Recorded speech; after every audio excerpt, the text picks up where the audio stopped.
Nosso assunto agora é indústria, inovação e transição energética. Comigo aqui no estúdio do Times Brasil, Rafael Lucchesi, CEO da Tupy, uma multinacional brasileira que desenvolve e produz componentes estruturais em ferro fundido. Ele também está presente no Energy Summit, no Rio de Janeiro. Rafael, boa noite para você. Obrigada por ter aceitado o nosso convite.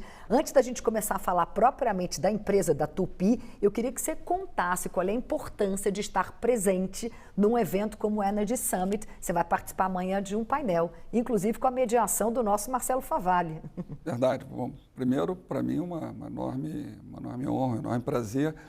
Veja só, essa é a agenda do Brasil. O Brasil é uma grande economia, nós temos 200 milhões de habitantes, somos um grande mercado. Mas quando nós falamos de transição energética e descarbonização produtiva, economia verde, economia circular, o Brasil é uma potência. Nós estamos para o mundo semelhante na energia fóssil, o que é a Arábia Saudita. O Brasil pode ocupar essa posição na energia verde. É claro que nós temos um dever de casa como uma agenda de país. Nós não podemos ficar deitado em berço esplêndido, como coloca o nosso hino nacional.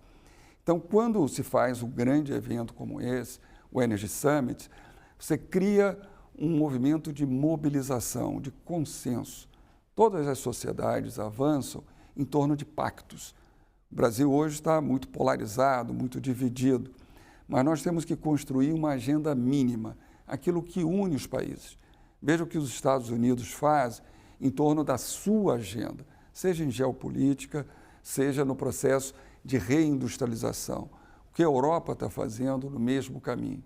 O Brasil tem que construir essa agenda que é um amálgama do nosso posicionamento futuro. Isso é uma agenda portadora de futuro. Explica para a gente, então, o que é exatamente esse conceito de descarbonização viável e de que forma a Tupy entra nesse cenário. Veja só, a Tupy é uma grande empresa brasileira de um país continental. Uma empresa que tem todo o domínio do ciclo tecnológico. Ela faz desde o ferro fundido, nós somos a maior empresa mundial de produção de blocos e cabeçotes no mundo, mas a gente não fica só nisso. Nós fazemos também toda a usinagem, toda a montagem e a engenharia. Então, isso nos dá uma enorme flexibilidade de posicionamento nesse mercado que é muito desafiador. Essa posição nos permite ter uma atuação que é muito boa em vários mercados globais, nos posicionando estrategicamente, inclusive nessa agenda da transição energética. Então, acaba sendo um posicionamento muito bom da Tupy como empresa global. Você fala que ela é uma empresa brasileira, mas ela é uma multinacional. Em quantos países do mundo já tem Tupy hoje? Veja só, nós operamos em 40 países. Nós atingimos o mercado em 40 países, o principal deles, os Estados Unidos. E aí nós temos 2 fábricas no México. Operamos na Europa a partir de uma fábrica que nós temos em Portugal e temos 3 unidades no Brasil. Isso permite, inclusive, um posicionamento estratégico frente a um ambiente adverso, como nós vivemos hoje.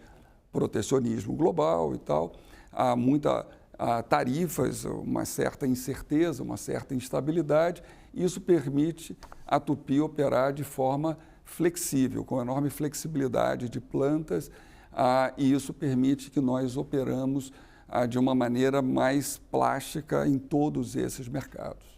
Quem te ouve falando parece que você está na empresa há anos, mas eu sei que você assumiu esse cargo tem 2 meses. Quais foram os principais desafios até agora e como é que foi essa transição? Como é que tem sido a experiência? É uma construção muito bem feita, pela minha aprovação no Conselho de Administração, uma boa relação que eu já tinha com o CEO anterior, que fez seu ciclo completo, e novos desafios. Nós temos grandes desafios com relação ao futuro. A empresa está no processo de reestruturação exatamente por conta da consolidação dessas novas unidades que nós temos e também, Cristiane, os novos negócios. O Brasil emerge como uma potência verde e a Tupy tem toda uma agenda voltada para a energia e descarbonização. E o que é a parte da descarbonização viável? Nós não temos a condição dos países desenvolvidos, dos países ricos, em subsidiar todo o processo de transição energética e de economia verde, como a Europa Ocidental faz, como os Estados Unidos fazem. Nós temos um aperto fiscal e não vamos ter as mesmas condições que os Estados Unidos, que colocam trilhões no seu processo de descarbonização, ou a Europa ou a Inglaterra.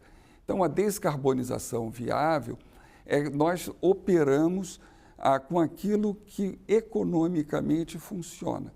Então, quando nós fazemos todo o processo de descarbonização produtiva, transformação veicular, bioplantas, tudo isso permite a Tupi emergir em novos negócios de maneira muito forte, num país continental como o Brasil, que tem um grande mercado e, ao mesmo tempo, tem um enorme potencial para a transição energética. Vamos pensar mercado, por exemplo, de ônibus urbano.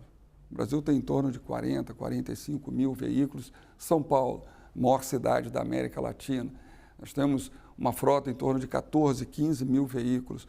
A Tupi pode ser uma grande parceira da transformação veicular da frota já existente a um custo muito menor, bem como os novos veículos também com combustível verde, biometano, gás natural, etanol. Inclusive um exemplo de economia circular. O governador de São Paulo tem falado sobre isso, o prefeito de São Paulo também, o que coloca uma visão muito contemporânea e moderna de um exemplo de economia circular e também de transição energética verde. E essa descarbonização viável, ela vai de acordo com as características de cada região, é isso? É uma agenda de multicombustível, nós acreditamos nisso. O Brasil é uma enorme potência do agronegócio.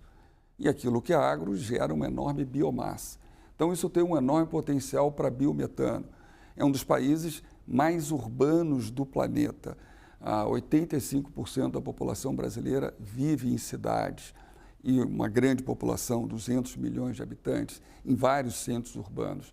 Todos eles com problemas de lixo. E isso é uma fonte de energia, além de ter uma pegada ecológica muito importante. Toda a expansão da produção agrícola brasileira gera também biomassa.